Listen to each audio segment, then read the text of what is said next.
ಮುಂದರಿಯುತ ಸಮ್ಮುಖದೊಳು ಮುರಹರನಾಗವು ಚಂದವೇ ರತಿತನವಿದು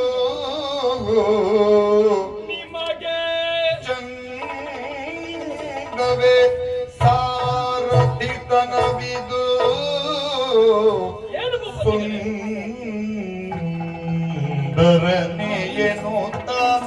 ಸುಂದರನೆ ಎನ್ನುತ್ತ ಶಲ್ಯನೊಳ್ ಜರೆಯುತ್ತೆಂದೋ ಭೂಪತಿಗಳೇ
ಶಲ್ಯಭೂಪ ನಿನ್ನಂಗ ಇದೇನಯ್ಯ ಮದನ ರೂಪ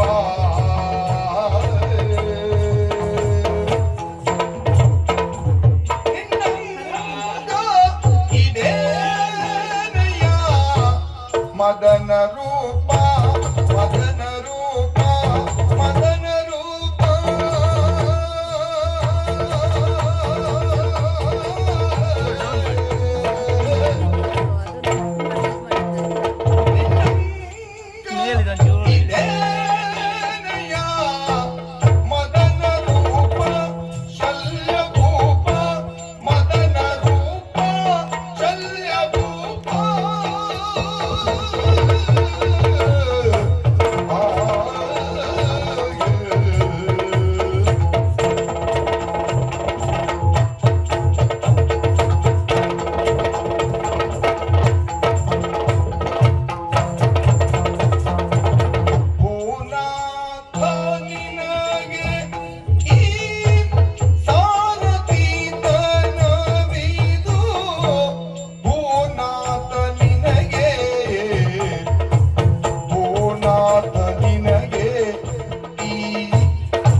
ಮಹಾರಥಿಗಳಿಗೆ ನಮೋ ನಮಃ. ಪಾರ್ಥ ಸಾರಥಿಗಳಿಗೆ ನಮಸ್ಕಾರಗಳು. ಯಾಕೆ ಗೊತ್ತುಂಟ? ಹೀಗೆ ಹೇಳುವುದ ಪ್ರಬಲವಾದ ಕಾರಣ ಉಂಟು. ಕುರುಕ್ಷೇತ್ರ ಯುದ್ಧ ಪ್ರಾರಂಭವಾಗಿ ದಿನಗಳು ಕೆಲವು ಕಳೆಯಿತು. ಇಲ್ಲಿಯವರೆಗೆ ರಥಿಕರ ಮುಖಾಮುಖಿ ವಿನಃ ಸಾರಥಿಗಳು ಮುಖಾಮುಖಿಯಾಗಿ ರಥ ನಿಲ್ಲಿಸಿಕೊಂಡು ಮಾತನಾಡಿದ ಒಂದು ದಿವಸದ ಘಟನೆಯು ಕುರುಕ್ಷೇತ್ರದಲ್ಲಿ ನಡೆದದ್ದಿಲ್ಲ. ಕುರುಕ್ಷೇತ್ರದಲ್ಲಿ ಇವತ್ತೊಂದು ವಿಶೇಷವಾಗಿ ಇತಿಹಾಸ ಪುಟಗಳಲ್ಲಿ ಸೇರಬೇಕಾದಂತಹ ದಿನ. 16 ದಿನದ ಯುದ್ಧ ಮುಗಿದು 17ನೇ ದಿನಕ್ಕೆ ಕಾಲಿಟ್ಟವರು ನಾವಿದ್ದೇವೆ. ಇಂದು ದ್ವೈರಥದ ಯುದ್ಧ. ಎಂದಿನಿಂದ ಕರ್ಣ ತನಗೆ ಬೇಕು ಪಾರ್ಥನಿಗೆ ದ್ವೈರಥದ ಯುದ್ಧ ಅಂತ ಹಂಬಲಿಸುತ್ತಿದ್ದಂತಹ ಅವನ ನಿರೀಕ್ಷೆ ಪ್ರತೀಕ್ಷೆಗಳಿಗೆ ಇವತ್ತೊಂದು ಸುವರ್ಣಾವಕಾಶ ಅಂತ ಭಾವಿಸಿಕೊಳ್ಳಬೇಕು. ಖಂಡಿತವಾಗಿ ಹೌದು. ಕುರುಕ್ಷೇತ್ರದ ರಣಧಾರಣಿಯಲ್ಲಿದ್ದವರು ಮಾತ್ರ ಅಲ್ಲ, ಅಂಬರ ಪಥದಲ್ಲಿ ಬಿಡುಗಣ್ಣರಾದಂತಹ ದೇವತೆಗಳೆಲ್ಲ ಇವತ್ತಿನ ಯುದ್ಧವನ್ನ ಕಾಣುವುದಕ್ಕೆ ಬೇಕಾಗಿ ಕಾತುರರಾಗಿ ನಿಂತಿದ್ದಾರೆ. ಆವಾಗಲೇ ನೀವು ಹೇಳ್ತಾ ಇದ್ದೀರಿ ಬಂದದ್ದು ಸ್ವಲ್ಪ ಆಯ್ತು ಅಂತ. ಯಾವುದು ಸುಮನಸರ ಹೂವಿನ ಮಳೆಯನ್ನ ಸುರಿಸಿದ್ದು ಸ್ವಲ್ಪ ಆಯ್ತು ಎನ್ನುವ ಹಾಗೆ. ಅದು ಶುಭ ಲಕ್ಷಣಕ್ಕೆ ಬೇಕಾಗಿ ಆಗಾಗ ಒಂದೊಂದು ಸಾರಿ ಸುರಿಸ್ತಾ ಇರ್ತಾರೆ. ಹೌದಪ್ಪ. ಇವತ್ತು ಶುಭ ಯಾರಿಗೆ ಎನ್ನುವ ಕುತೂಹಲದಲ್ಲಿ ಉಭಯ ಸೇನೆಯವರಿದ್ದಾರೆ. ಏನಯ್ಯ ಶಲ್ಯ ಭೂಪ. ಯಾಕೆ ಗೊತ್ತುಂಟ? ಈಗ ಹೇಳುವುದಕ್ಕೂ ಬಲವಾದ ಕಾರಣ ಉಂಟು. ಅಲ್ಲ, ಕುರುಕ್ಷೇತ್ರದಲ್ಲಿ ನನ್ನನ್ನು ಕಂಡದ್ದಕ್ಕೆ ಆಶ್ಚರ್ಯ ಅಂತ ಹೇಳೋಣವೇ? ಇಲ್ಲ ಇಲ್ಲಪ್ಪ, ಒಂದು ದಿವಸಲ್ಲ, ಪ್ರಥಮ ದಿವಸದಿಂದ ನೀವಿದ್ದೀರಿ. ಏನಯ್ಯ ಶಲ್ಯ ಭೂಪ. ನಿನ್ನಂಗ ಇದೇನಯ್ಯ ಮದನ ರೂಪ. ವಿಷಯ ಇದ್ರಲ್ಲುಂಟು, ರೂಪದಲ್ಲಿಲ್ಲ, ಮದನ ರೂಪದಲ್ಲುಂಟು. ಖಂಡಿತವಾಗಿ ಹೌದು. ನೀನು ಮದನ ತಾತ ಅಲ್ವಾ? ಖಂಡಿತ ಮದನ ಪಿತ ನಾನು ಹೌದು. ಹಾಗಂತ ನೀವು ಮದನ ರೂಪ ಹೌದು. ಯಾಕೆ? ನೀವು ಮಾತ್ರ ಅಲ್ಲ, ಮದ್ರ ದೇಶದವರೇ ಬಹಳ ಚಂದ ಅಂತೆ. ಹೌದಪ್ಪ. ಹಾಗಾಗಿ ಪಾಂಡು ಚಕ್ರವರ್ತಿ ನನ್ನ ತಂಗಿಯನ್ನು ಮದುವೆ ಆದ. ಅಷ್ಟಕ್ಕೆ ಮುಗಿಲಿಲ್ಲ. ಪಾಂಡು ಚಕ್ರವರ್ತಿಗಳು ಪ್ರಾಣ ಬಿಟ್ಟದ್ದು ಚಂದ ಇದ್ದದ್ರಿಂದಲೇ ಅಲ್ವಾ? ಮದ್ರ ದೇಶದವರು ಎಲ್ಲಿಯವರೆಗೆ ಚಂದ ಕೇಳಿದ್ರೆ ಮದ್ರಕೋ ಮಲ ಮುಚ್ಚತೆ ಇದ್ದದ್ದನ್ನ ಶಲ್ಯನ ಆಡಳಿತ ಬಂದ ಮೇಲೆ ಮದ್ರ ಕೋಮಲ ಮುಚ್ಚತೆ ಅಂತ ಮಾಡಿ. ಖಂಡಿತವಾಗಿ ಹೌದು. ಮದ್ರ ದೇಶವೇ ಸರಿವೇನುವಾಗಿ ದೇವತೆಗಳೇ ತಿರಸ್ಕಾರ ಮಾಡಿ ಬಿಟ್ಟದಕ್ಕೆ ಒಂದು ಕಾಲ ಮೊದಲು. ಆಮೇಲೆ ನಿಮ್ಮ ಆಳ್ವಿಕೆಯಲ್ಲಿ, ನಿಮ್ಮ ಅಪ್ಪನ ಆಳ್ವಿಕೆಯಲ್ಲಿ ಬಹಳಷ್ಟು ಸುಧಾರಿಸಿದ ನಾಡು ಎನ್ನುವಾಗಿ ಕೇಳಿದ್ದೇವೆ. ವೃತಾಯನನ ಮಗನಾಗಿ ಆರ್ತಾಯನಿಯಾಗಿ ಲೋಕಮುಖದಲ್ಲಿ ವಿಶೇಷವಾಗಿ ಸ್ಥಾಪಿಸಬೇಕು. ಖಂಡಿತವಾಗಿ ಹೌದು. ಆದ್ರೆ ಯೋಚನೆ ಮಾಡಬೇಕಾದದ್ದೇನು? ವೃತಾಯನ ಪುತ್ರರಾದಂತಹ ಆರ್ಥಾಯನಿಗಳಾದ ಶಲ್ಯ ಭೂಪತಿಗಳು ಇವತ್ತು ನಮ್ಮ ನಿರೀಕ್ಷೆಯಂತೆ ಬರಲಿಲ್ಲಲ್ಲ. ನಿಮ್ಮ ನಿರೀಕ್ಷೆ ಹೇಗಿತ್ತು? ಯಾಕೆ ಗೊತ್ತುಂಟ?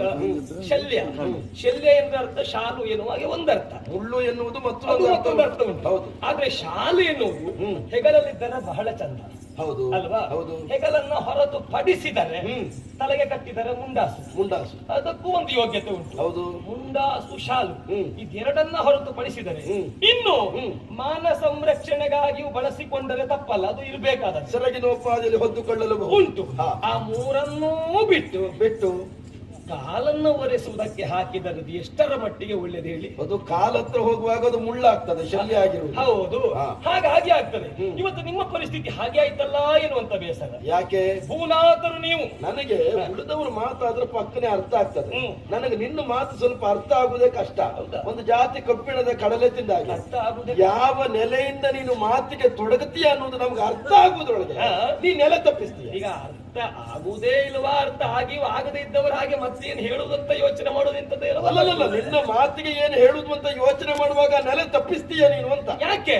ತಪ್ಪುವ ಕಾರ್ಯ ನಿಮ್ಮಿಂದ ಆದ್ದರಿಂದ ನೀವು ತಪ್ಪಿ ಹೋಗಬೇಕಾದ ಪ್ರಮೇಯ ಬರ್ತದೆ. ಅಲ್ಲಿ ಏನು ತಪ್ಪಿದ್ದೇನೆ? ಇಲ್ಲಿವರೆಗೆ ಯಾರೂ ನಿಮ್ಮನ್ನ ನಿಲ್ಲಿಸಿಕೊಂಡು ಏನಯ್ಯ ಶಲ್ಯ ಭೂಪತಿಗಳೇನುವಾಗಿ ಹೇಳಿದ್ದಿಲ್ಲ. ಇವತ್ತು ಹೇಳಬೇಕು. ಯಾಕೆ?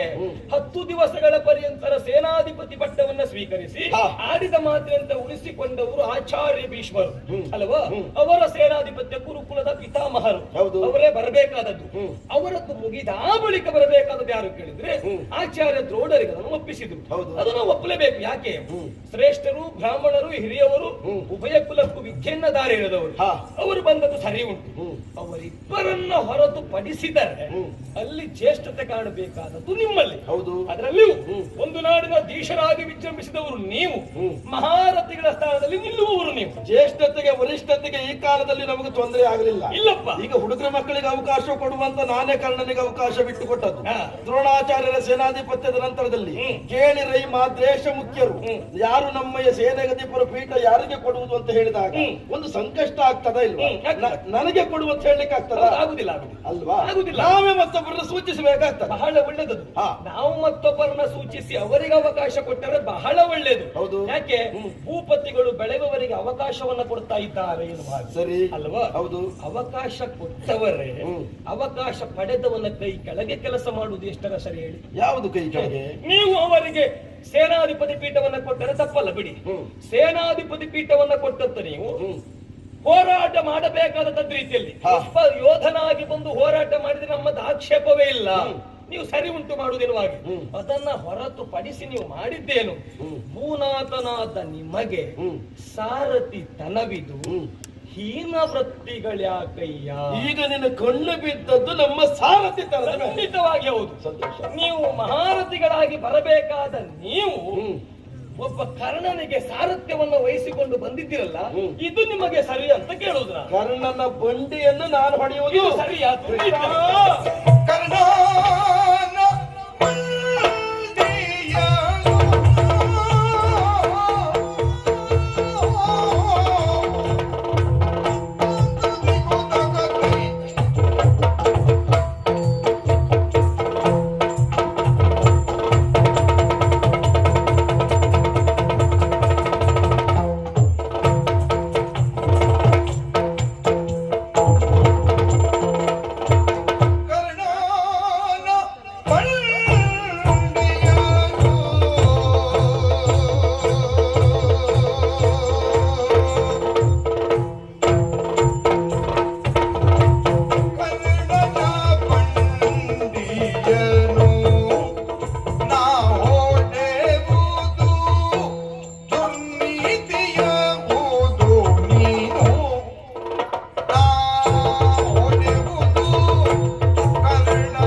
ನಡೆಸುವೆ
ಬಂಡಿಯನ್ನು ನಡೆಸುವ ಹಾ. ಇಂಥ ದುರ್ನೀತಿ ನಿಮಗೆ ಯಾಕೆ ಬಂತು ಅಂತ. ನನಗೆ ಸಂತೋಷ ಆಯ್ತು ಕೃಷ್ಣ. ಯಾಕೆ? ನಿನ್ನ ಕಣ್ಣು ನನ್ನ ಕಾರ್ಯದ ಮೇಲೆ ಬಿತ್ತಲ್ಲ, ನನ್ನ ಕರ್ಮದ ಮೇಲೆ ಬಿತ್ತು. ಹೌದು, ಯಾಕೆ ಗೊತ್ತುಂಟಾ? ಹಾ. ನಿಮ್ಮ ಮೇಲೆ ಕಣ್ಣು ಮೊದಲೇ ಉಂಟು ನಮಗೆ. ನೀವು ಏನು, ಹೇಗೆ, ನಿಮ್ಮ ಯೋಗ್ಯತೆ ಎಷ್ಟು, ಏನೇನು ಆಗಿ. ಹಾಗಾದ್ರೆ ಮೊದಲು ಕಣ್ಣು ಬಿದ್ದದ್ದು ನಮ್ಮ ಕಾರ್ಯದ ಮೇಲೆ. ಹೌದು, ಆಮೇಲೆ ಕಣ್ಣು ಬಿದ್ದದ್ದು ಕಾರ್ಯದ ಮೇಲೆ. ಹೌದು. ಮದ್ರ ದೇಶದ ಶಲ್ಯ ಭೂಪತಿಗಳ ಯೋಗ್ಯತೆ ಅರ್ಹತೆ ಎಷ್ಟು ಏನುವುದು ಮೊದಲೇ ಗೊತ್ತಿದ್ದರಿಂದ ನಿನ್ನ ಕಣ್ಣು ಬಿದ್ದವರು ಯಾರು ಉಳಿಲಿಲ್ಲ ಕೃಷ್ಣ, ಎಲ್ಲ ದಿವಂಗತರೇ. ಆದ್ರಿಂದ ನಿನ್ನ ಕಣ್ಣು ನನ್ನ ಮೇಲೆ ಬೀಳದೆ ನನ್ನ ಕರ್ಮದ ಮೇಲೆ ಬಿತ್ತಲ್ಲ, ನನ್ನ ಕರ್ಮ ಭಂಗವಾಗ್ತದೆ ಎನ್ನುವುದು ಸ್ಪಷ್ಟ. ಆ ಕರ್ಮ ಧರ್ಮಕ್ಕೆ ವಿರೋಧವಾದ್ರೆ ಭಂಗ ಆಗುವುದೇನು ಅಲ್ವಾ? ಆದ್ರೆ ಈಗ ನೀನಾಡುತ್ತಿರುವಂತಹ ಮಾತು ಸಾಮರ್ಥ್ಯತನವನ್ನು ಮಾಡುವುದು ಹೀನವಲ್ವೇ? ಕರ್ಣನ ಬಂಡಿಯನ್ನು, ಕರ್ಣನ ಬಂಡಿಯನ್ನು ಸಾರಥ್ಯವೇ ಹೀನ ಅಂತ ಹೇಳುವುದಕ್ಕೆ ಸಾಧ್ಯ ಇಲ್ಲ. ಹೀನಾದ್ರೆ ನಾನು ಯಾಕೆ ಸಾರಥ್ಯ ಮಾಡಿದೆ ಅಲ್ವಾ? ಸೂರ್ಯನಿಗೆ ಅರುಣನೇ ಸಾರಥಿ, ದೇವೇಂದ್ರನಿಗೆ ಮಾತಲಿಯೇ ಸಾರಥಿ, ಕಟ್ವಾಂಗ ನಾಮಕರಾದಂತ ದಶರಥನಿಗೆ ಮಂತ್ರಿ ಸುಮಂತ್ರನೇ ಸಾರಥಿ, ನೀನು ಪಾರ್ಥ ಸಾರಥಿ. ಸುಭದ್ರಾ ಕಲ್ಯಾಣದ ಸಂದರ್ಭದಲ್ಲಿ ಪಾರ್ಥನಿಗೆ ನಿನ್ನ ತಂಗಿಯಾದಂತ ಸುಭದ್ರೆ ಸಾರಥಿ, ಪಾಂಡು ಚಕ್ರವರ್ತಿಗೆ ನಾನು ಸಾರಥಿ. ಇವತ್ತು ಪಾರ್ಥನಿಗೆ ನೀನು ಸಾರಥ್ಯವನ್ನು ಮಾಡ್ತಾ ಇದ್ದೀಯ ಎಂಬಲ್ಲಿಗೆ ನಾನು ಕರ್ಣನಿಗೆ ಮಾಡಿದ್ರೆ ಸಾರಥ್ಯತನ ಹೀನವಾಗುವುದಕ್ಕೆ ಸಾಧ್ಯ ಇಲ್ಲ. ಹೀನವೇ. ಯಾಕೆ ಹೀನ? ಹೀನ ಯಾಕೆ ಕೇಳಿದ್ರೆ ಕರ್ಣನ ಹಾಗೂ ಪಾರ್ಥನ ಯೋಗ್ಯತೆಯನ್ನು ತಿಳಿಬೇಕು. ಕರ್ಣ ಹೇಗೆ, ಪಾರ್ಥ ಏನೇನು ಆಗಿ. ನಿನಗೆ ತಿಳಿದದ್ದು ಕಡಿಮೆ ಆಯ್ತು ಅಂತ ಭಾವಿಸಿಕೊಳ್ತೇನೆ. ಅಲ್ಲ, ಹೆಚ್ಚೇನು ಅಂತ ಹೇಳ್ತೇನೆ ನಾನು. ಹೇಳಿ.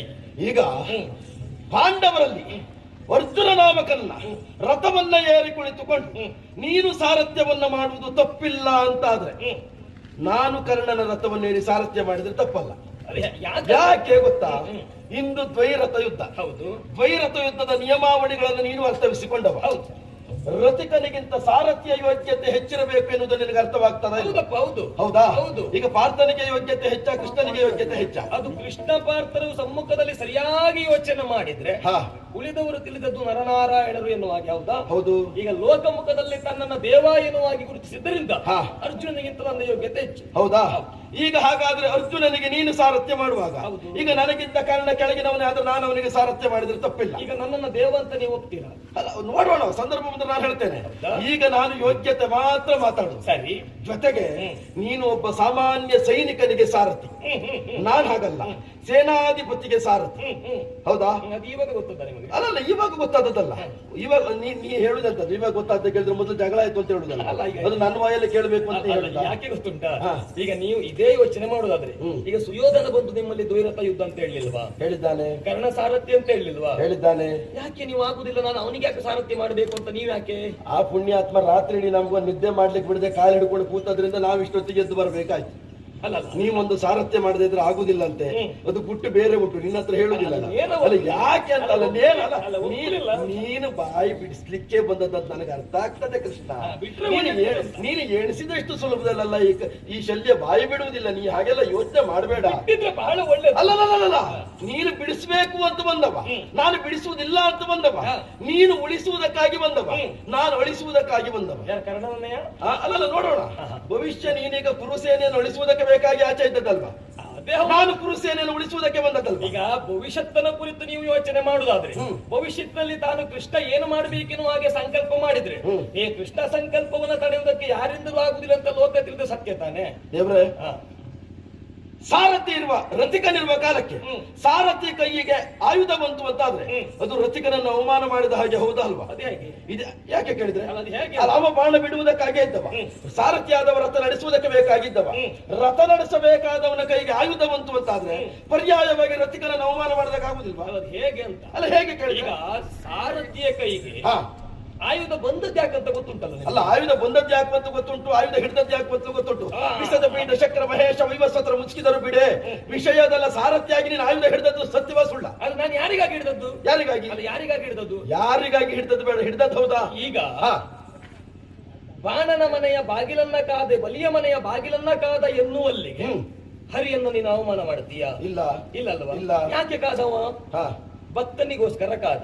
ಇಲ್ಲಿಯೂ ಹಾಗೆ ಕೃಷ್ಣ ಧರಿಸಿದರ ಸಂಕಲ್ಪ ಏನು ಎನ್ನುವಾಗ ಅದರ ಮರ್ಮ ನೀವು ತಿಳಿದರೆ ಕೃಷ್ಣನ ಆಕ್ಷೇಪ ಮಾಡ್ಲಿಕ್ಕೆ ಹೋಗುದಿಲ್ಲ. ಈಗ ಕೃಷ್ಣನ ಮರ್ಮವನ್ನೆಲ್ಲ ತಿಳಿದದ್ದಂತ ನಾವು ಹೇಳ್ತಾ ಹೋದ್ರೆ ಈಗ ನಿಮ್ಮನ್ನು ನಾವು ವಿರೋಧಿಸುವುದಕ್ಕೆ ಆಗುದಿಲ್ಲ. ಅಲ್ಲ ಆಗುದಿಲ್ಲ. ವಿರೋಧಿ ಪಾಳೆಯದ ನ್ಯೂನ್ಯತೆ ಕೂಡ ನಮಗೆ. ಭೂಪತಿಗಳೇ, ನಾನು ಹೇಳುವುದು ಅದನ್ನೇ, ನೀವು ಅದನ್ನು ಮಾಡಬಾರ್ದು ಅಂತ. ಉಳಿದವರು ಮಾಡಿದ್ರೆ ನಮ್ಮದು ಆಕ್ಷೇಪ ಇಲ್ಲ, ಗೊತ್ತಿದ್ದ ನೀವು ಮಾಡಬಾರ್ದು ಅಂತ. ಅಲ್ಲ, ನೀನೀಗ ಗೊತ್ತಿದ್ದು ಮಾಡಿದ್ದ ಗೊತ್ತಿಲ್ಲದೆ ಇದ್ದು ಮಾಡಿ. ಯಾರು? ನೀನು. ನಾನು ಸರ್ವವು ಗೊತ್ತಿದ್ದೆ ಮಾಡಿ. ಹಾಗಾದ್ರೆ ನೀನು ಗೊತ್ತಿದ್ದು ಮಾಡಿದ ಮೇಲೆ ನೀನು ಗೊತ್ತಿದ್ದ ಮಾಡಿದ್ದನ್ನು ನಾನು ಹೇಳಬೇಕಾದ್ದು ಅನಿವಾರ್ಯ. ಅಲ್ಲ, ನಾನು ಮಾಡಿದ್ದೆ. ನೀನು ಕರ್ಣನ ಬಂಡಿಯಲ್ಲಿ ನಾನು ಕೂತದ್ದು ಸಸಾರ ತಾತ್ಸಾರ ಅಂತ ಹೇಳುವುದಿದ್ರೆ ಈಗ ನೀನು ಮಾಡಿದವನನ್ನು ಅವಮಾನ ಮಾಡ್ಲಿಲ್ವಾ? ನನ್ನ ಹಾಗೂ ಕರ್ಣನಿಗೂ ಹಿಂದುಗಡೆ ಒಳಗಿನಿಂದ ಏನ್ ಬೇಕಾದ್ರೂ ಜಗಳ ಆಗಿದೆ. ಕುರುಕ್ಷೇತ್ರದ ಯುದ್ಧದಲ್ಲಿ ಇದುವರೆಗೂ ನನಗೂ ಅವನಿಗೂ ಜಗಳ ಆಗಿದ್ಯಾ? ಕುರುಕ್ಷೇತ್ರದಲ್ಲಿ ಜಗಳ ಆಗಿದೆ. ಕುರುಕ್ಷೇತ್ರದಲ್ಲಿ ಜಗಳ ಆಗಿದೆ. ಯುದ್ಧ ಪ್ರಾರಂಭ ಆದ ಮೇಲೆ ನಿನ್ನೆ ಅವನ ಒಟ್ಟಿಗೆ ಯುದ್ಧಕ್ಕಿದ್ದದ್ದು ಸಾರಥ್ಯ ನಾನಲ್ಲ. ಇವತ್ತು ನನ್ನ ಸಾರಥ್ಯವನ್ನು ವಹಿಸಿಕೊಂಡ ಮೇಲೆ ನನಗೂ ಕರ್ಣನಿಗೆ ಇದುವರೆಗೂ ಜಗಳ ಆಗಿದ್ಯಾ? ಅದೇ ಕೃಷ್ಣ ಹಾಗೂ ಅರ್ಜುನರ ಯುದ್ಧದಲ್ಲಿ ನೀನು ಅವನಿಗೆ ಬೈದದ್ದು ಉಂಟು, ಅವನಿಗೆ ಬೇಸರ ಆದದ್ದುಂಟು. ನಮ್ಮೊಳಗೆ ಏನಂತದ್ದು ನಡೀಲಿ. ಅಲ್ಲಲ್ಲ, ಅದು ಆಗ್ಲಿಲ್ಲ ಅಂತ ಹೇಳಬೇಡಿ. ಏನೋ ಅರ್ಜುನನ ತೋರಿಸಿಕೊಟ್ಟವರಿಗೆ ಇಂತಿಷ್ಟು ಹೊನ್ನನ್ನ ಕೊಡ್ತೇವೆ ಅಂತ ಹೇಳಿದ ತಕ್ಷಣವೇ ನೀವು ಹೇಳಿದ್ರಂತೆ ಸುರಗಜ ಎತ್ತ ಏನೇನೆಲ್ಲ ಹೇಳಿ ಗುರಿ ಎತ್ತ ಸುರಗಜ ಎತ್ತ. ಅದು ಕುರುಕ್ಷೇತ್ರ ಯುದ್ಧ ಪ್ರಾರಂಭ ಆದ್ಮೇಲೆ ಅಲ್ಲ, ಬಿಡದೆಲ್ಲ ನಮ್ಮೊಳಗೆ. ಕುರುಕ್ಷೇತ್ರಕ್ಕೆ ಬರುವಾಗ ಹೇಳಿದಂತೆ. ಕುರುಕ್ಷೇತ್ರಕ್ಕೆ ಬಂದ ಮೇಲಲ್ಲ, ಬರುವ ಮೊದಲೇ ಆದದ್ದು. ಅರ್ಜುನ ಅವನು ಕತ್ತಿ ಹಿಡ್ಕೊಂಡು ನಿಂತಿದ್ದಾನೆ, ನಾನು ನಿಂತಿದ್ದೇನೆ. ಪ್ರಕರಣ ನಾನು ಹೇಳ್ತೇನೆ. ಬೇಕಾದಲ್ಲ, ಆ ಪ್ರಕರಣ ಬಂದದ ಯಾಕಂತ ನಮಗೂ ಗೊತ್ತುಂಟು. ಆ ಪ್ರಕರಣ ನಿಮ್ಮೂರಿನ ಹೆಣ್ಣು ಮಕ್ಕಳ ವಿಷಯ, ನಿಮ್ಮ ಹೆಣ್ಣು ಮಕ್ಕಳ ವಿಷಯ ಎಲ್ಲ ಬಂದ ಆದ್ಮೇಲೆ ನಿಮಗೆ ಸಿಟ್ಟು ಬಂದದ್ದು. ಕುರುಕ್ಷೇತ್ರಕ್ಕೆ ಬಂದ ಮೇಲೆ ಅರ್ಜುನ ಎಲ್ಲಿದ್ದಾನೆ ತೋರಿಸಿ ಅಲ್ಲಿಗೆ ನಮ್ಮ ರಥ ಹೋಗ್ಲಿ ಅಂತ ಹೇಳಿದಾಗ ನೀವು ಹೇಳಿದಂತೆ ನಾವು ಹುಡ್ಕೊಂಡು ಹೋಗುದು ಬೇಡ, ಅವನೇ ಹುಡ್ಕೊಂಡು ನಮ್ಮ ಹತ್ರ ಬರ್ತಾನೆ, ಗೆಲ್ಲುವುದಕ್ಕಾಗ್ತದೆ ನೋಡಿ ಎನ್ನುವಾಗ ನೀವೆಲ್ಲ ಹೇಳಿದಂತೆ. ಹಿಂದಿನ ಪ್ರಕರಣ ಏನಿದ್ದರೂ ಕರ್ಣನ ರಥ ಏರಿ ಕುಳಿತ ಮೇಲೆ ಕರ್ಣನ ಗೆಲುವಿಗೆ ಬೇಕಾಗಿ ಶಲ್ಯ ಅವಿರತವಾಗಿ ಹೋರಾಟವನ್ನು ನಡೆಸುವವನ. ಹೌದಾ? ಮತ್ತೆ ನಿನ್ನ ಅರ್ಜುನನಿಗಿಂತ ನನ್ನ ಕರ್ಣನೇ ಒಂದು ಕೈ ಹೆಚ್ಚು ಅಂತ ಹೇಳುವುದಕ್ಕೆ ಹಿಂದೊಂದು ಸಂದರ್ಭದಲ್ಲಿ ನಾರದರು ಬಂದು ನಿನ್ನ ಅಪ್ಪನಿಗೆ ಸ್ವರ್ಗ ಪ್ರಾಪ್ತಿ ಆಗಲಿಲ್ಲ ಅಂತ ಹೇಳಿದ ಕಾಲಕ್ಕೆ ರಾಜಸೂಯವನ್ನು ಮಾಡ್ತೇನೆ ಅಂತ ಸಂಕಲ್ಪವನ್ನು ಮಾಡಿದ. ಕೃಷ್ಣನಲ್ಲಿ ಹೇಳಿದ ಕಾಲಕ್ಕೆ ಇವರು 4 ಜನ ಹೋಗಿ ರಾಜಸೂಯಕ್ಕೆ ದಿಕ್ಕಿಗೆ ದಿಗ್ವಿಜಯಕ್ಕಾಗಿ ಹೋದಂತೆ. ಕರ್ಣನೊಬ್ಬನೇ ವೈಷ್ಣವ ಯಾಗವನ್ನು ಮಾಡಿದವನಿದ್ದಾನೆ. ಅವರು 4 ಜನರು ಸೇರಿ ಮಾಡಿದ್ದನ್ನ ಇವ ಒಬ್ಬನೇ ಮಾಡಿ ಮುಗಿಸಿದವನಿದ್ದಾನೆ. ಭೂಪತಿಗಳೇ, ಈಗ ರಾಜಸೂಯದ ಮೊದಲ ವೈಷ್ಣವ ಯಾಗ ಯಾವ್ದು ಮೊದಲು ಯಾವ್ದು ಕೊನೆಗೆ ಎನ್ನುವುದಕ್ಕಿಂತ ಮಾಡಿದ್ದು ಸತ್ಯವ ಸುಳ್ಳ? ಅಲ್ಲಲ್ಲ, ನಾನು ಕೇಳುದು ಯಾಕೆ ಕೇಳಿದ್ರೆ ಈಗ ರಾಜಸೂಯ ಕಠಿಣ ಆದದ್ದ ವೈಷ್ಣವ ಯಾಗ ಕಠಿಣ ಆದದ್ದ ಅಂತ ಯಾಕೆ ಕೇಳುವುದು? ಈಗ ರಾಜಸೂಯ ಆದದ್ದು ಯಾವಾಗ ಆದದ್ದು? ಈಗ ಪ್ರಥಮ ನಾರದರು ಬಂದು ಹೇಳಿದ ಕಾಲಕ್ಕೆ ರಾಜಸೂಯ ಆದದ್ದು. ಹೌದು. ಈಗ ರಾಜಸೂಯದಲ್ಲಿ ದಿಗ್ವಿಜಯ ಮಾಡಿದ ಪಾಂಡವರು ಏನ್ ಮಾಡಿದ್ರು? ಯಾರು ರಾಜಸೂಯವನ್ನ ವಿರೋಧಿಸುವುದಕ್ಕೆ ಮುಂದಾಗ್ತಾರೋ ಅಂತ ವಿರೋಧಿಗಳೆಲ್ಲರನ್ನ ಮಣಿಸಿ ಕೆಲವರನ್ನ ಕೊಂದು ಕಪ್ಪವನ್ನ ಸೂರೆಗೊಂಡು ರಾಜಸೂಯವನ್ನ ಮಾಡಿದ್ರು. ಪಾಂಡವರನ್ನ ವಿರೋಧಿಸುವ ವಿಕ್ರಮಿಗಳೆಲ್ಲರೂ ಸತ್ತ ಆಮೇಲೆ ವೈಷ್ಣವ ಯಾಗಕ್ಕೆ ಹೋದದ್ದು. ಈ ದೊಡ್ಡ ದೊಡ್ಡ ಮರ ಎಲ್ಲ ಕಡಿದು ಬಿಸಾಡಿದ ಮೇಲೆ ಸಣ್ಣ ಸಣ್ಣ ಗಿಡ ಕತ್ತರಿಸ್ಲಿಕ್ಕೆ ಏನು ಕಷ್ಟಪಡಬೇಕಾದ ಮೇಲೆ ಮಗನಿಗೆ ಯೋಗ್ಯತೆ ಇಲ್ಲ ಅಂತ ನೀವು ಹೇಳುವುದು ಅದಾಗುದಿಲ್ಲ. ಹಾಗಾದ್ರೆ ಒಂದು ಊರು ಅಂತಾದ್ಮೇಲೆ, ಒಂದು ನಾಡಿನ ದೊರೆ ಅಂತಾದ್ಮೇಲೆ, ಅಲ್ಲಿ ಚತುರಂಗ ಸೇನೆ ಇದ್ದ ಮೇಲೆ ಅಲ್ಲಿನ ಬಲವೆನ್ನುವುದು ಪ್ರಬಲವಾಗಿ ಇರ್ತದೆ. ಹೋಗಿ ಹೋದ ಕಾಲಕ್ಕೆ ಕಾರಣ ದೊಡ್ಡವಂತವರು ಕಪ್ಪ ಕಾಣಿಕೆ ಕೊಟ್ಟದಲ್ಲ, ಹೋರಾಟದ ಮುಖೇನವಾಗಿ ಅವರನ್ನು ಜಯಿಸಿ ವೈಷ್ಣವ ಯಾಗವನ್ನು ಮಾಡಿದವನಿದ್ದಾನೆ. ಅದಕ್ಕಿಂತ ಹಾಗಾಗಿ ಹೇಳಿದ್ದು ಪಾಂಡವರು 4 ಕಾರಣ ಒಂದು ಕೈ ಮೇಲೆ ಅಂತ ಒಪ್ಪಿ ಇಲ್ಲಿಗೆ ಬಂದವ ನಾನಿದ್ದೇನೆ. ಗಾಜಿನ ಮನೆಯಲ್ಲಿ ಕುಳಿತು ಹುಲ್ಲಿನ ಮನೆಗೆ ಕೊಲ್ಲು ಹೊಡೆಯುವ ಯೋಚನೆ ಮಾಡಬೇಕಾದದ್ದೇನು ಗೊತ್ತಾ? ಅವ ತಿರುಗಿಸಿ ಹೊಡೆದ್ರೆ ನಮ್ಮ ಮನೆ ಪುಡಿ ಪುಡಿ ಆಗ್ತದಂತೆ. ನೀವು ಆ ಕಡೆಯಲ್ಲಿ ನಿಂತ್ಕೊಂಡು ಭೂಪತಿಗಳೇ, ನಮಗೊಂದು ಅಭ್ಯಾಸ. ನಾವು ಗಾಜಿನ ಮನೆಯಲ್ಲಿದ್ದೇವೆ, ಹುಲ್ಲಿನ ಮನೆಗೆ ಕಲ್ಲು ಹಾಕುದಿಲ್ಲ. ನಾವು ನಮ್ಗೆ ಸಾಧ್ಯ ಆದ್ರೆ ಒಂದು ಬೆಂಕಿ ಕಿಡಿಯನ್ನು ಹಾಕ್ತೇವೆ. ಹೌದಾ? ನೀವು ಬೆಂಕಿ ಕಿಡಿ ಹಾಕಿದ್ರೆ ಯೋಚನೆ ಮಾಡಬೇಡಿ, ಅವ ಉಳಿದುಕೊಂಡು ಮತ್ತೊಂದು ಕೊಲ್ಲನ್ನಾದ್ರೂ ತಿರುಗಿಸಿ ನಿಮ್ಗೆ ಹೊಡೆದ್ರೆ ನಿಮ್ಗೆ ಗಾಜಿನ ಮನೆ ಪುಡಿ ಪುಡಿ ಆಗ್ತದೆ. ಉಳಿದುಕೊಂಡಲ್ವಾ ಮನೆಯಿಂದ ಓಡಿ ಬರ್ಲಿಕ್ಕೆ ಆಗುದಿಲ್ವಾ? ಅವನಿಗೆ ಬರ್ಬೇಕಲ್ವಾ? ಈಗ ಮನೆಗೆ ಬೆಂಕಿ ಬಿದ್ದಾಗ ಸಾಯುವುದೇ ಹೌದಾದ್ರೆ ಇವತ್ತು ಕುರುಕ್ಷೇತ್ರ ಯುದ್ಧ ಆಗ್ತಿತ್ತ? ಹೊರಗಿನ ಆಲಯಕ್ಕೆ ಅವತ್ತು ಬೆಂಕಿ ಕೊಟ್ಟಾಗ ಪಾಂಡವರೆಲ್ಲ ಸತ್ತೋಗ್ಬೇಕಿತ್ತಲ್ಲ? ಅದಲ್ಲ ಹೇಳಿದ್ದು. ಬೆಂಕಿ ಕೊಟ್ಟದ್ದು ಸುಳ್ಳ? ಬೆಂಕಿ ಕೊಟ್ಟದ್ದು ಗೊತ್ತುಂಟು. ಬೆಂಕಿ ಕೊಟ್ಟದ್ದು ಗೊತ್ತುಂಟು. ಹಾಗಾದ್ರೆ ಬೆಂಕಿ ಕೊಟ್ಟಲ್ಲಿಗೆ ಸಾಯುವುದಿದ್ರೆ ಪಾಂಡವರು ಇವತ್ತು ಯುದ್ಧಕ್ಕೆ ಬರ್ಲಿಕ್ಕಿಲ್ಲ. ಹಾಗಂತ ಒಂದು ಬೆಂಕಿ ಕೊಟ್ಟಲ್ಲಿಗೆ ಸಾಯುವುದೇ ಹೋದಾದ್ರೂ ಪಾಂಡವರು ಯುದ್ಧಕ್ಕೆ ಬರುವುದಿಲ್ಲ ಅಂತ ಹೇಳಿದ್ರೆ, ಈಗ ಬೆಂಕಿ ಕೊಟ್ಟಲ್ಲಿಗೆ ಸಾಯ್ತಾ ಇರುವುದಕ್ಕೆ ಸಾಕ್ಷಿ ಅರಗಿನ ಮನೆಗೆ ಬೆಂಕಿ ಬಿದ್ದ ಮೇಲೆ ಅಲ್ಲಿಂದ 6 ಮಂದಿ ಸಾಯ್ಲಿಲ್ವಾ? ಅವ್ರಿಗೆ ಸ್ವಲ್ಪ ಬುದ್ಧಿ ಕಡಿಮೆ ಇರ್ತೀನಿ, ಬೇರೆ ಮಾತಾಡ ಸಾಯ್ಲಿಲ್ಲ ಹೇಳಿ. ಈಗ ಅರಮನೆ ಒಳಗೆ ಇದ್ದವ್ರು ಸಾಯ್ಲಿಲ್ವಾ? ಅವರಿಗೂ ಪಾಂಡವರಿಗೆ ಒಂದೇ ಯೋಗ್ಯತೆಯಾ? ಅಲ್ಲ ಸ್ವಾಮಿ, ನಾನು ಹೇಳಿದ್ದು ಮನೆ ಒಳಗಡೆ ಇದ್ದಾಗ ಬೆಂಕಿ ಬಿದ್ದಾಗ ಸಾಯ್ತಾ ಇರೋದಕ್ಕೆ ಸಾಕ್ಷಿ ಅರಗಿನ ಮನೆಗೆ ಬೆಂಕಿ ಕೊಟ್ಟಾಗ ಅದ್ರ ಒಳಗಿದ್ದ 6 ಮಂದಿ ಸಾಯ್ಲಿಲ್ವಾ ಕೇಳಿದ್ದು. ಅದು ಮೇಣದ ಮನೆ, ಅಲ್ಲಿ ಬೆಂಕಿ ಕೊಟ್ಟು ಹುಲ್ಲಿನ ಮನೆಗೂ ಮೇಣದ ಮನೆಗೂ ವ್ಯತ್ಯಾಸ ಉಂಟು. ಅದು ಹೊರಗಿನಾಲಯ, ಆದ್ದರಿಂದ ಅವರು ಸತ್ತದ್ದು. ಎನ್ನವ ಗುಣವ ಶೋಧಿಸುವಾತ ನರನಶ್ವವನ್ನು ನಡೆಸುವ ಯಾಕೆ ಪರಾಕೆ?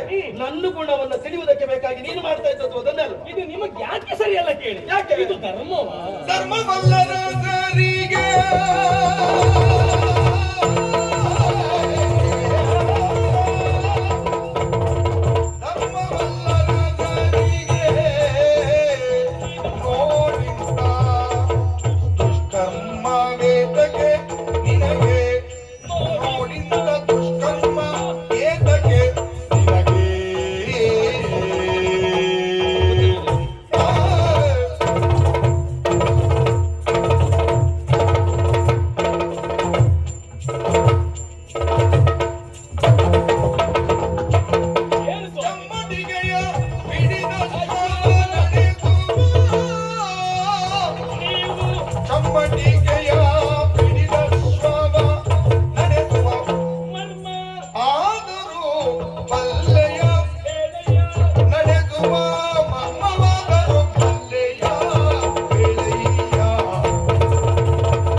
ಹೇಗೆ ನೀವು ಒಂದು ನಾಡಿನ ಅಧಿಕಾರಿಗಳು, ಕೃತಾಯನ ಪುತ್ರರು, ಆರ್ತಾಯಗಳು ಎನ್ನುವಾಗ ಹೇಳಿದ್ದೀರಿ.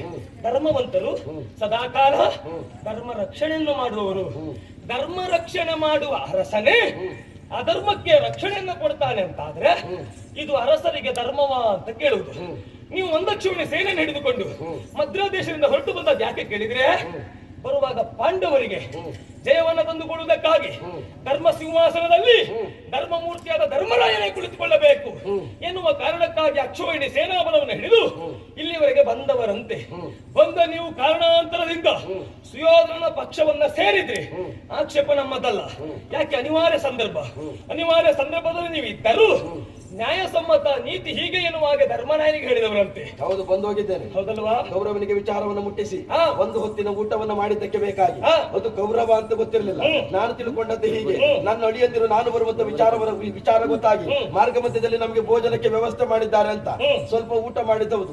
ಯಾರು ಇಂತಹ ಒಂದು ಊಟವನ್ನು ನನಗೆ ಬಡಿಸಿದ್ದಾರೋ ಅಲ್ಲ, ಯಾರು ವ್ಯವಸ್ಥೆ ಮಾಡಿದ್ದಾರೋ ನಾನು ಅವರ ಪಕ್ಷಕ್ಕೆ ಅಂತ ಹೇಳಿದೆ. ಆಗ ಕೌರವನ ತಲೆ ಕಂಡ ಆಡಿದ ಮಾತಿಗೆ ಬೇಕಾಗಿ ಸತ್ಯ ಸಂಕಲ್ಪನಾಗುವುದಕ್ಕೆ ಬೇಕಾಗಿ ಕೌರವನ ಪಕ್ಷವನ್ನು ಸೇರಿದ್ದೇನೆ ಸತ್ಯ. ಆದರೂ ಕೌರವನಿಗೆ ವಿಚಾರವನ್ನು ಮುಟ್ಟಿಸಿ ಕುರುಕ್ಷೇತ್ರ ಯುದ್ಧದ ಪ್ರಾರಂಭದ ಪೂರ್ವದಲ್ಲಿ ಧರ್ಮರಾಯನಿಗೆ ಹೋಗಿ ವಿಚಾರವನ್ನು ಮುಟ್ಟಿಸಿ ಬಂದಿದ್ದೇನೆ. ಧರ್ಮರಾಯನನ್ನು ಮಾತಾಡಿದ್ದೇನೆ. ಧರ್ಮರಾಯನಲ್ಲೂ ನೀವು ಮಾತನಾಡಿದ್ದರಿಂದ, ಸುಯೋಧನನಿಗೂ ಮಾತು ಕೊಟ್ಟದ್ದರಿಂದ ಇಬ್ಬರ ಮಾತು ಉಳಿಬೇಕು ಅಂತಾದ್ರೆ ಇದು ನಿಮಗೆ ಧರ್ಮವಲ್ಲ. ಯಾವುದು? ಸಾರಥ್ಯವನ್ನು ವಹಿಸಿಕೊಂಡು ಬಂದು ಅಧರ್ಮಕ್ಕೆ ರಕ್ಷಣೆ ಮಾಡುವುದು ನಿಮಗೆ ಧರ್ಮವಲ್ಲ ಎನ್ನುವಾಗ ಹೇಳ್ತಾ ಇದ್ದೇನೆ. ಇನ್ನು ಕೇಳ್ತೀರಾ? ಕುರುಕ್ಷೇತ್ರದಲ್ಲಿ ಎಷ್ಟೆಲ್ಲ ಕಡೆ ಅಧರ್ಮ ಯುದ್ಧವನ್ನ ಆ ಕೌರವಾದಿಗಳು ಮಾಡಲಿಲ್ಲ. ಇದು ಕಣ್ಣಾರೆ ಕಂಡ ನೀವು ಇವತ್ತಿನ ದಿವಸ ಅಧರ್ಮಿಯಾದ ಕರ್ಣನಿಗೆ ಸಾರಥ್ಯವನ್ನು ವಹಿಸಿಕೊಂಡು ನೀವು ಬಂದಿದ್ದೀರಿ ಅಂತಾದ್ರೆ ನಿಮಗೆ ಕೇಳುವುದಿಷ್ಟೇ. ಈಗ ಚಮ್ಮಟಿಕೆಯನ್ನ ಹಿಡಿದು ಅಶ್ವವನ್ನ ತಾನು ನಡೆಸುತ್ತೇನೆ ಎನ್ನುವ ಹಾಗೆ ಬಂದಿರಲ್ಲ. ಇದರ ಮರ್ಮ ಏನಂತಾದ್ರೂ ಗೊತ್ತುಂಟ ನಿಮಗೆ? ಓ ಹರಿಯೇ, ಹರಿ ನಿನ್ನ ಮಹಿಮೆಯನ್ನು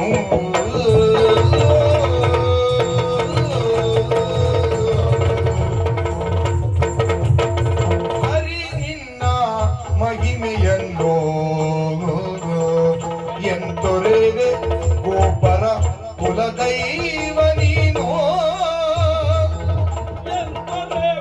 ಗೋಪರ ಕುಲದೈವ ನೀನು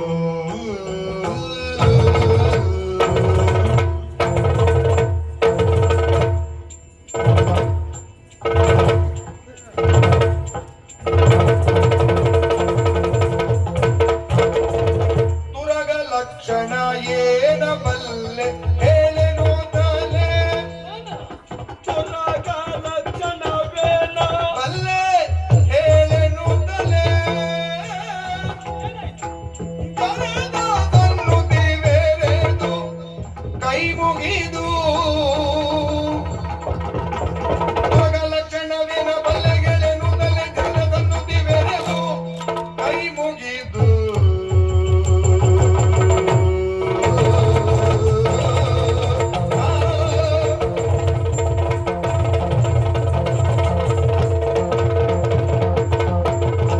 ತುರಗ ಲಕ್ಷಣವೇನ ಬಲ್ಲೆ ಹೇಳೆನು ತಲೆ ಕರೆದನ್ನು ದಿವೆರೆದು ಕೈ ಮುಗಿದು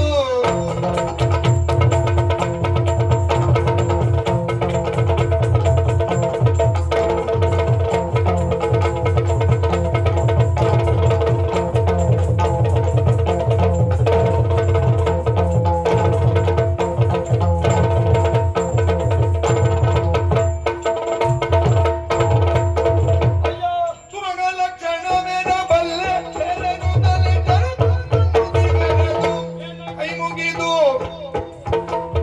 ಕರೆದನ್ನು ದಿವೆರೆದು ಕೈ ಮುಗಿದು ಹರಿಯೇ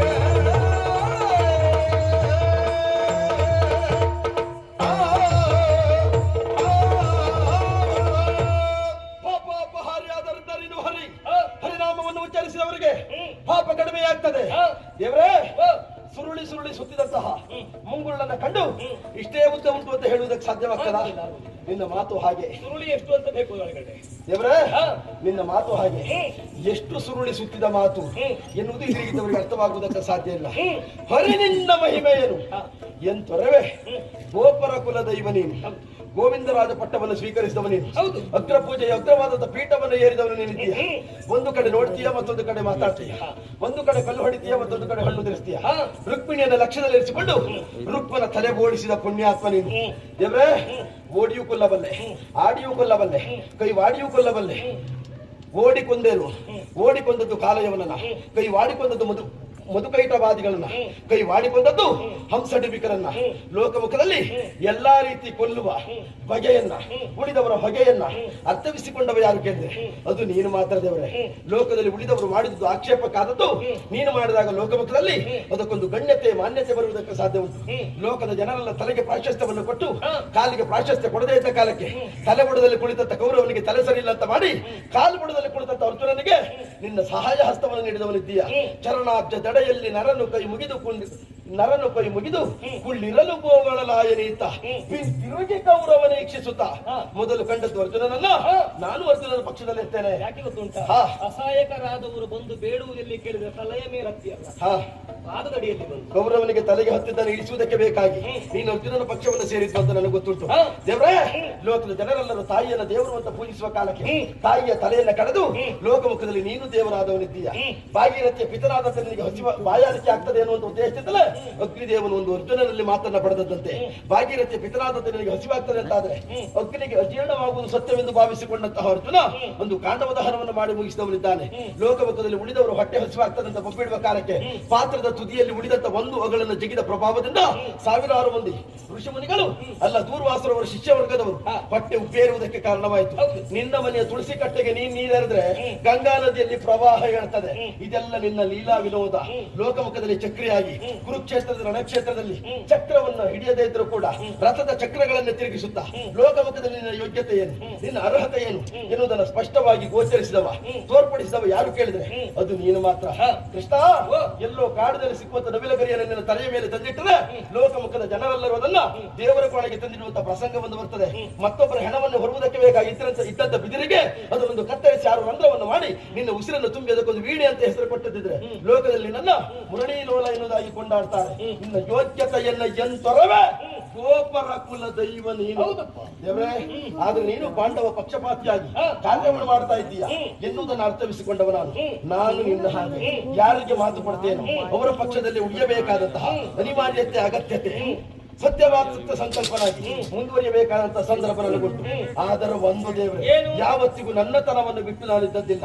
ನೀನು ನನ್ನ ಬಗ್ಗೆ ಗೌರವದಿಂದ ಕೇಳು, ತಾತ್ಸಾರದಿಂದ ಕೇಳು, ಜರದು ಬೇಕಾದ್ರೆ ಕೇಳು.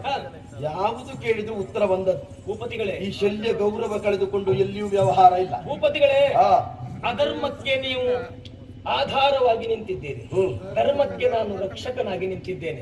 ಧರ್ಮಕ್ಕೆ ರಕ್ಷಣೆ ಕೊಡುವಲ್ಲಿ ನಾನು ಎಷ್ಟು ಸಣ್ಣವ ಬೇಕಾದ್ರೂ ಆಗ್ತೇನೆ, ಎಷ್ಟು ದೊಡ್ಡವ ಬೇಕಾದ್ರೂ ಆಗ್ತೇನೆ.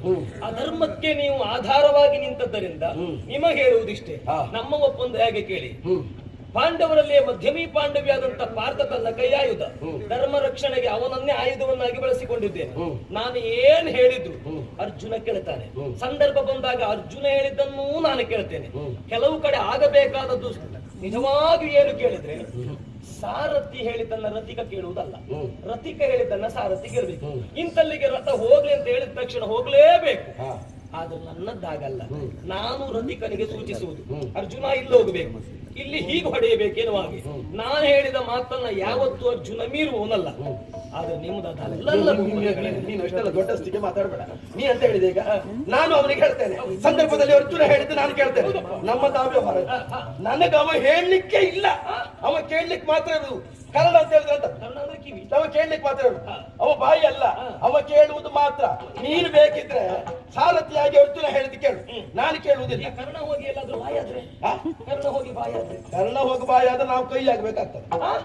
ಅದೇ ಹಾಗೆ ಅವ ಎಲ್ಲಿಯವರೆಗೆ ಕಿವಿಯಾಗಿರ್ತಾನೆ ಅಲ್ಲಿಯವರೆಗೆ ನಾವು ವ್ಯವಸ್ಥಿತವಾಗಿ ಗೌರವದಲ್ಲಿ ಇರ್ತೇವೆ. ಅಲ್ಲಿವರೆಗೆ ನೀವು ಬಾಯಿ ಆಗ್ತೀವಿ, ಅಲ್ಲಿವರೆಗೆ ನಾವು ಬಾಯಿ ಆಗ್ತೇವೆ. ಎಲ್ಲಾದ್ರೂ ಅವ ನಮ್ಮ ಬಾಯಿ ಮುಚ್ಚಿಸ್ಲಿಕ್ಕೆ ಅವ ಬಾಯಿ ಬಿಟ್ರೆ ನಾವು ಕೈ ಆಗ್ಬೇಕಾಗ್ತದೆ. ಮತ್ತೆ ಗೌರವ ಇಲ್ಲದ ಸ್ಥಳದಲ್ಲಿ ನಾವು ನಿಂತ್ಕೊಳ್ಳುವವರಲ್ಲ. ಅಲ್ಲ, ಮರ್ಯಾದೆ ಇದ್ದವ್ರು ನಿಲ್ಬಾರ್ದು. ವಿಷಯ ಅಂತ ಗೊತ್ತುಂಟ, ನಾನು ಬರುವಾಗ ಮಾತಾಡಿ ಬಂದದ್ದೇ ಅದಲ್ಲ. ಯಾವುದು? ಗೌರವ ಕಳೆದುಕೊಂಡಿರುವುದಿಲ್ಲ. ಗೌರವ ತಡಿಯ ನಾನು ಅದೇ ಯೋಚನೆ ಮಾಡುವ. ಹಾ, ಮತ್ತೆ ಗೌರವ ನೀವು ವ್ಯವಹಾರ. ಎಲ್ಲಿವರೆಗೆ ಕೇಳಿದ್ರೆ ಸ್ವಲ್ಪ ತಗೊಂಡ್ರು ಗೌರವ ಕಳ್ಕೊಳ್ಳುವುದಿಲ್ಲ. ಅಲ್ಲ ವಿಷಯ ಸತ್ಯ ಅಲ್ವಾ? ಅಲ್ಲ ನಾ ಕೊಡ್ತೇನೆ ಪುಣ್ಯಾತ್ಮ. ನಾವು ಮೊದಲು ಕುಡಿದ್ರೆ ಮಾತ್ರ ನಮಗೆ ತಲೆ ತಿರುಗ್ತದೆ. ನಿನಗೆ ಮಧ್ಯಾಹ್ನದ ಹೊತ್ತು ಮಜ್ಜಿಗೆ ಕುಡಿದ್ರು ನಿನಗೆ ತಲೆ ತಿರುಗ್ತದೆ. ಒಬ್ಬೊಬ್ಬರು ಯಾರ್ಯಾರಿಗೆ ಯಾವ್ದಾವ್ದು ಆಗ್ತದೋ ಅವ್ರು ಅದನ್ನೇ ತಕೊಳ್ಬೇಕು. ನೀನು ವಿಷಯಾಂತರ ನೆನಪಿರ್ತದೆ. ನಾನು ಯಾವ್ದು ಕುಡಿದ್ರು ನಾ ಕುಡ್ಕೊಂಡು ಹೇಳಿ ಕುಡಿದೇ ಹೇಳಿ ಅವ ನಾನು ಹೇಳಿದ್ದು ಕೇಳಲೇಬೇಕು. ಅವನಿಗೆ ಅದು ಅನಿವಾರ್ಯ. ಅವ ನನ್ನ ಮಾತು ಕೇಳಿದ್ರೆ ನಾನೇ ತದ್ದಕ್ಕೆ ಇರುವುದಂತ ಮಾಡುದೇನಂತ ಬಿಟ್ಟು ಹೋಗ್ತಾ ಇರ್ತಾನೆ. ಭೂಪತಿಗಳಂತದ್ದು ಇಲ್ಲ, ನಮ್ದು ನಡೆಯುವಲ್ಲಿವರೆಗೆ ಮಾತ್ರ ಇರು.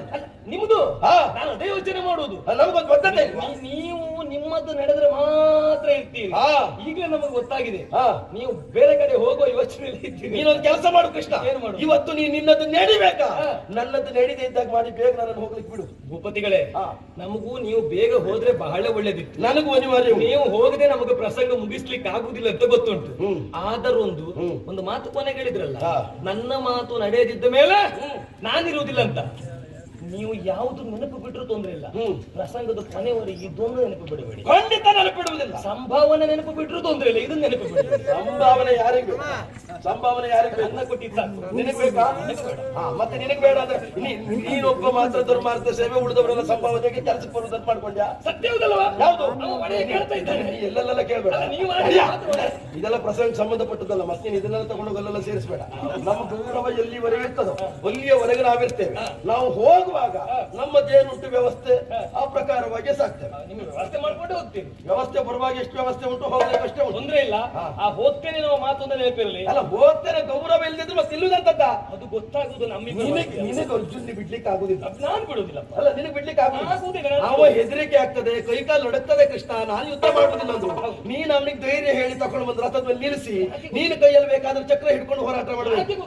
ನಮಗಂತ ಅನಿವಾರ್ಯತೆ ಇಲ್ಲ. ಮಗುವನ್ನ ರಕ್ಷಣೆ ಮಾಡಬೇಕಾದದ್ದು ತಾಯಿಯ ಕರ್ತವ್ಯ. ನೀನು ಸಂದರ್ಭದಲ್ಲಿ ಅಪ್ಪ ಆಗ್ತೀಯಾ, ಸಂದರ್ಭದಲ್ಲಿ ಮಗ ಆಗ್ತೀಯಾ, ಅಜ್ಜ ಆಗ್ತೀಯಾ, ಮೊಮ್ಮಗ ಆಗ್ತೀಯಾ, ನೀನ್ ಏನ್ ಬೇಕಾದ್ರೂ ಆಗ್ತೀಯ. ನಮ್ದು ಹಾಗಲ್ಲ. ನಿರ್ದಿಷ್ಟವಾಗಿ ಇಂಥದ್ದೇ ಅಂತ ಉಂಟು. ಕೆಲಸ ಮಾಡು. ನಮ್ಮಿಬ್ಬರದ್ದು ಮಾತಲ್ಲೇ ಮುಗಿಲಿ. ನೀವು ಹೇಳಿದಾಗ ಏನಾದ್ರು ಕೈಯಲ್ಲಿ ಆಗುದಿದ್ರೆ ಅವರಿಬ್ಬರದ್ದೇ ಆಗ್ಬೇಕು. ನೋಡುವ ಅವ್ರು ಏನು ಮಾಡ್ತಾರೆ ಅಂತ ನೋಡ್ಬೇಕು. ನಾಯಕರು ಮೊದಲದನ್ನು ನೋಡಿ. ಬರ್ಲಿ.